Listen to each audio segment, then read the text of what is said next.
Alam mo ba na ang utak mo ay literal na nagbabago ng hugis kapag ginagawa mo ang isang bagay ng paulit-ulit? Hindi ito metaphor. Totoo ito. Ang mga scientist ay natuklasan na kapag ginawa mo ang isang bagay ng consistent sa loob ng 18 araw, gumagawa ng bagong neural pathway ang utak mo. Pero hindi ito simple. Ang motivation ay based sa emotion, kaya kapag wala kang gana, hindi mo gagawin. Ang discipline ay based sa structure. Ginagawa mo kahit ayaw mo.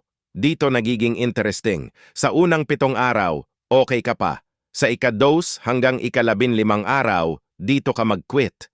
Bakit? Kasi dito tumutubo ang discomfort. Ang utak mo ay lumalaban sa pagbabago. Pero ang mga disciplined na tao, iba ang pag-iisip nila sa identity.